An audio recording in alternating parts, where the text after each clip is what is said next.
What's going on, guys? Welcome to another client success interview. Today we have Lexi Tarveras. She just went through the Takeover program and has successfully scaled her business. Now she has a virtual assistant. She has an assistant coach, and there were many hesitancies before jumping into this program. And so we're going to talk about her growth, her experience, what she's learned, and who she's become going through the Takeover program. So, Lexi, would love for you to give yourself a quick little introduction, tell people where you're from, and yeah, we'll go from there.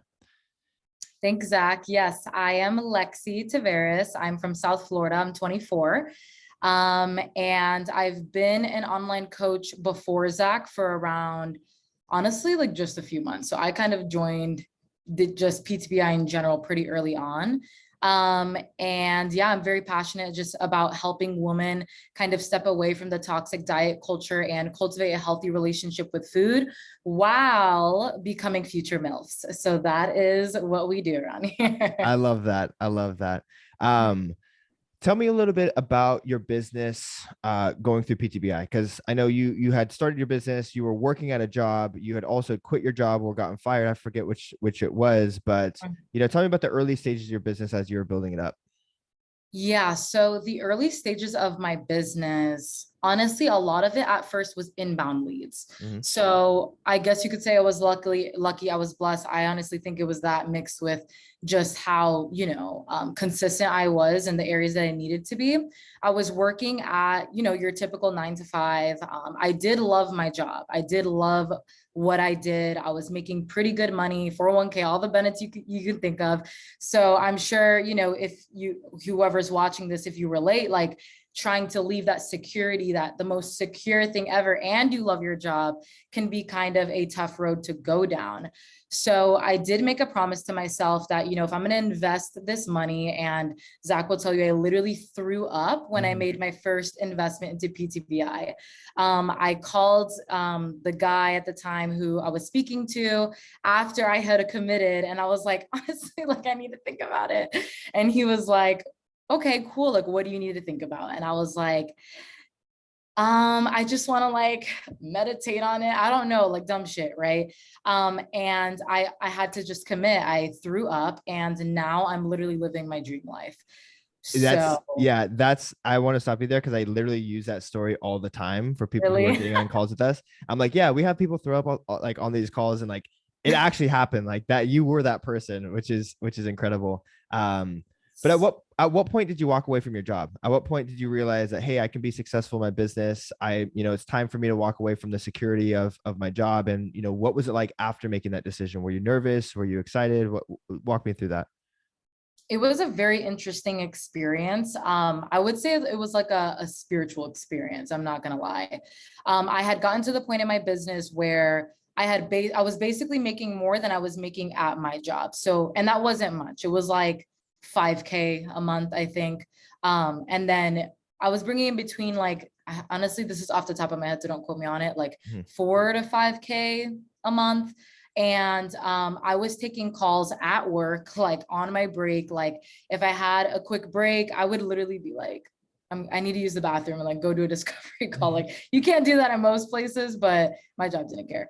But I had basically got to that point where I felt confident in, myself, and it took a lot of things to work through. And then a lot of faith, honestly. Like I knew that in order for me to grow, I had to follow the fear, not run away from it. Mm. And it took a lot of breaking down barriers, but I had quit my job a year into, no, 6 or 8 months into my business. And that was with the regular PTBI, so not Takeover. I had quit the first day. I was literally living like the first day after I had quit. I was feeling so in alignment, so grounded. The next day and the rest of the week, I was like depressed. I had this intense sense of like doom, like, oh my God, what the shit did I just do? Like, I felt super lost. I felt extremely scared. My mind was kind of infested with what ifs, what if this, maybe I should, all the worst things, right?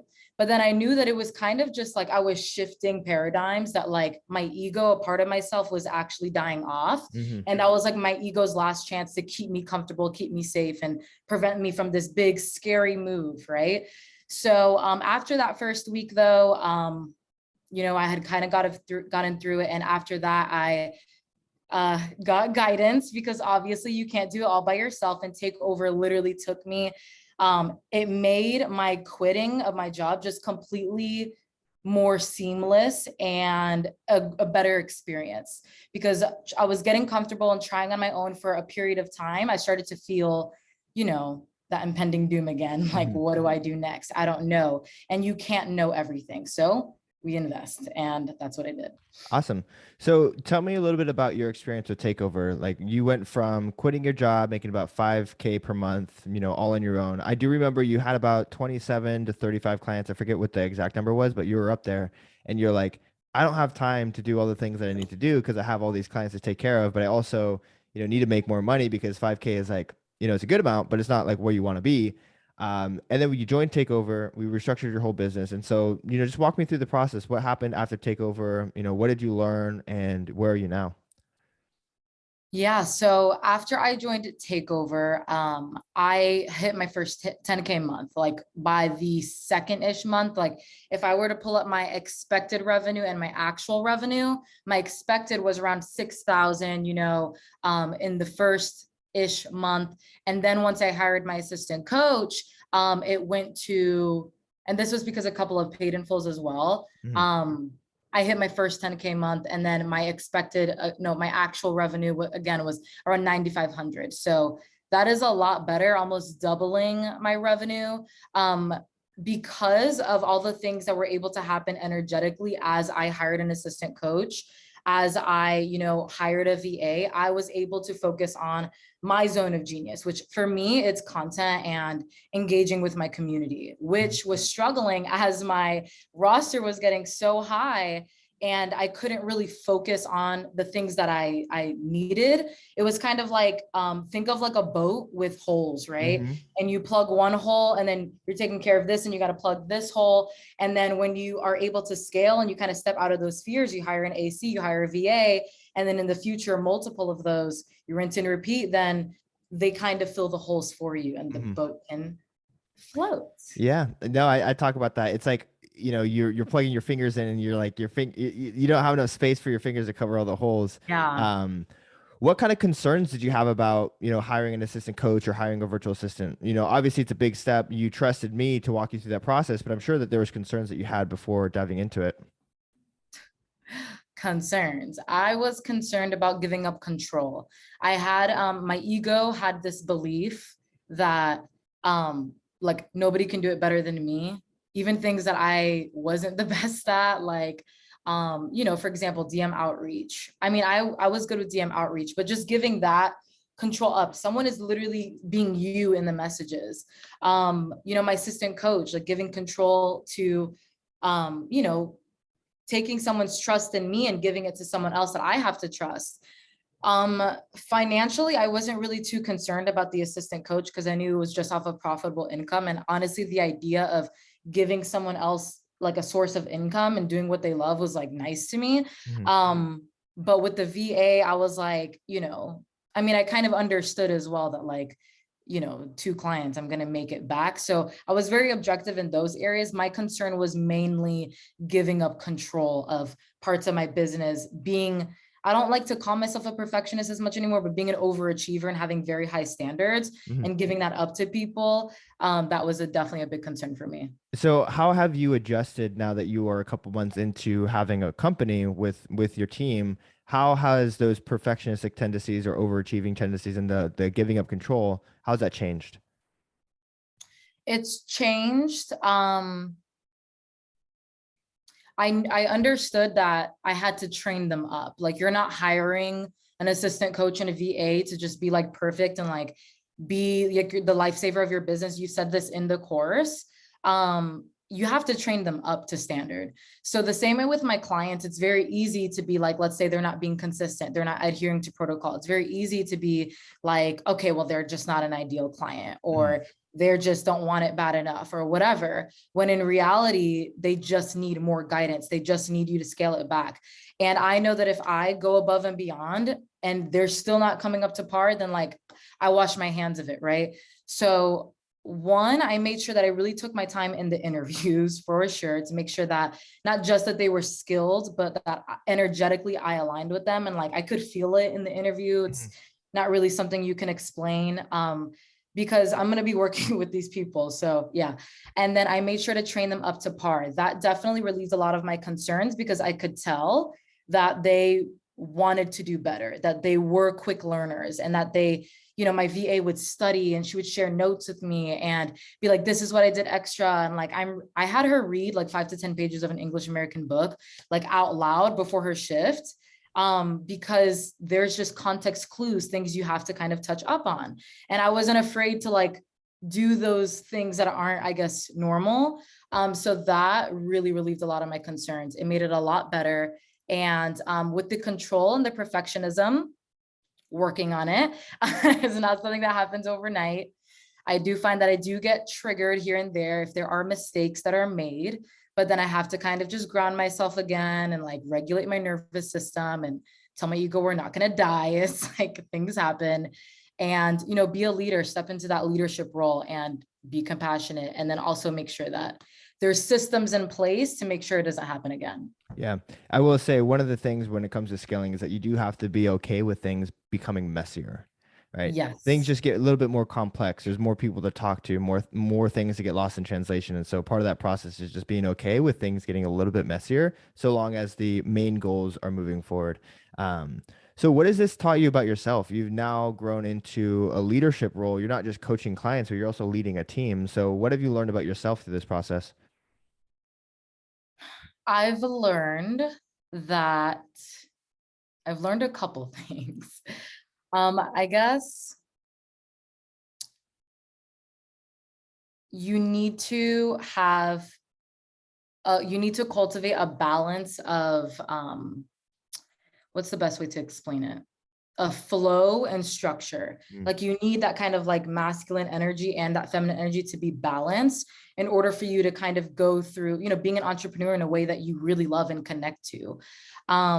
I learned that community is everything to me, and how important having a vision is, because you could be doing all these things, Takeover next step, AC next step, VA next step, but what the fuck are you working towards? You know what I mean? Are you doing it just because everyone around you is doing it and that's the next step? Or do you have a vision for what you want to create and how you want to positively impact everyone around you? I've learned that I'm not going to be whipping it up and like traveling every second, even though I'm making 10K months. And that's completely fine with me. I've learned that I actually love the journey of being an entrepreneur, and I love the journey of building something almost like a plant. Like if you have a garden, like it takes time, some leaves die, and then you have to start over. And it really cultivates a lot of patience in me, and I'm loving the process. And I know one day I'll be able to pay myself, a good amount and be able to do those things. But right now I'm really loving just the process of building and becoming that CEO every day. I love that. And how has it changed your business now that you are clocking in with someone, to your right and someone to your left, that you guys are pretty much, getting in the trenches daily together? How has that changed since, before you were just doing this all on your own? It makes my business better. It makes my business thrive. As scary as it is, right? Like if you're watching this and you're thinking about going to take over, you're probably scared of so many what ifs. And it is scary, but like fucking do it anyway. Like feel the fear and do it anyway. And what I've learned is that these people bring value to me. Like they have, I create a space where suggestions are, important. It's not just about me and I'm just delegating. I ask their ideas, I ask their suggestions, I let them know that their voice is heard. And Zach, like the amount of like feedback and amazing ideas that they're giving me, I'm just like, oh shit, like we're onto something. And we Mm-hmm. get to kind of build as a team, and it makes the business better. And also it kind of forces you to like level up. Like if you stay the same, you're gonna stay comfortable, and you would rather be burnt out than like, you know, create something more. And that it's made my business just so much better. Incredible. I love it. So what kind of advice would you have someone who, was recently in your position to where, they're making good money, they're ready to the next step, but they have all these fears, they're scared of it, and they're looking kind of at takeover over the edge. Um, feel the fear and do it anyway, because what's the alternative? You know what I mean? Literally write down all the fears, all the excuses, all the what ifs that could happen. And then on the other side, write like what would be the solution to that? Like what would be the worst thing that could happen? You know what I mean? Um, Zach built this in order for us to get a return on our investment. Like when you're investing, you're not just throwing your money away, and like it's more of a fear of our lack of capability, and maybe, scarcity fears around money. Feel the fear and do it anyway, and understand that like you might throw up and like your nervous system may feel like it's breaking down. But Zach has created the framework, these systems that I still use to this day to make it achievable if you want it and you put in the work. So that's my advice. Beautiful. I love it. I appreciate the shout out too. Means a lot. So what's next for you, Lex? What's the next step looking like? Next step. My next step is honestly focus, like pouring back into my community. My next step is, going from 10K to 15, 20K months, filling up my assistant coaches roster, and really bringing everything back to our main pillars of efficiency, taking inspired action, building our community. Those are the things that I'm focusing on that I know are going to bring me to my 20K, 30K months, and, making sure that we just always bring it back to the vision. So that is what's next for me. Perfect. Where can people find you online? You can find me on Instagram at flexi.fitness.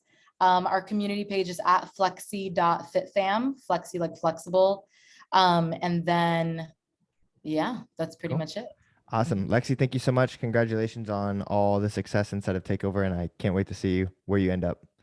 Thanks, Zach. See you in October, San Diego retreat. That's what I'm talking about. Bye.